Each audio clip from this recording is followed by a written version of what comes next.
At this time, I'm going to ask if your attorney wants to give me an idea of your ties to the community.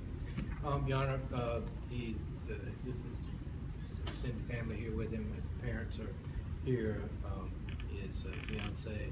He's got one child who's 8 or 9 years old, who's very involved in that child's life, although the child does live with his mother, but he pays child support visits with the child on a regular basis. He's 29 years old, no significant prior record that I'm aware of. He works at Banks Construction Company. He is a trusted employee there where he has a company vehicle. He has the keys. He opens up in the morning, he closes. He's a sort of a delivery person for their construction jobs. So gainfully employed, living in the community in Orangeburg County for his life. He got a GED, and like I say, he's been working hard, not been in any trouble. I know we're not here to try the merits of the case, but we believe this is a very strong case for self-defense to stand your ground. He was basically accosted by Mr. Johnson. He got away from him. Mr. Johnson came back. He did shoot, I think the evidence can show that he did shoot at him, and that Mr. Johnson shot at him. So we think that this is going to be a case for self-defense or stand your ground, but again, we're not here to debate that today. But just to give you a little flavor, his dog was missing. The dog, he's raised from a puppy, and he was looking for his dog and had some reason to believe this man had his dog, and so that's what the altercation stems from. But at any rate, we would ask you to consider setting a reasonable bond for him. We would also ask you to consider to allow him close to 10% clerk of court as relates to whatever bond you might set, so that it could offset his legal fees. Of course, all of this is in your discretion, but no prior record of ties to the community, strong family support, gainfully employed, and not just at sort of any job, but one where he's trusted highly at his employment. So we believe he's a strong candidate under the circumstances for our father. At this time, I will hear from the state.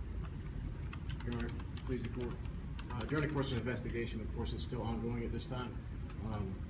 We have more evidence coming forward. The state requests a bond in the amount of $100,000 to ensure Mr. Washington's compliance with all orders from the court, as well as compliance with anything you said. Still with you. Okay, we have victims' rights, so that everyone understands when there's a victim in a case, the victim has certain rights, and we have the victim's advocate here representing the family of the victim that we have. I won't name, I'll let you speak if you want to speak on behalf of the family for the victim. Your Honor, I would like to let you know that the victim's mother, father, host of aunts, uncle, and other family members are present here today. They plan to be present throughout all court proceedings that are tied to this case, Your Honor. And we'll ask for no contact between families. Can I follow up on that too? There have been some, I guess, phone calls and recriminations back and forth since this happened. We'd ask that you admonish everybody here that there are not to be any animosities back and forth between parties on either side. He did call the police after it happened, or had his sister call the police to arrange to turn himself in. So he didn't try and get away. I mean, he called. We would ask you to consider more in line with $50,000 bond, but again, that's up to you. You have something to add? Yes, ma'am, Your Honor. Can I put you down? As long as you talk loud enough for the attorney to hear you, yes. This is an army charge.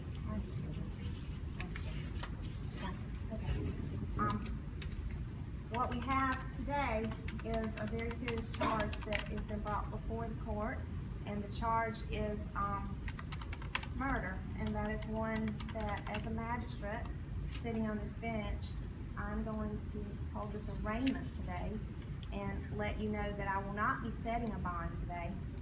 I will defer to the circuit court judge to set your bond at a later date.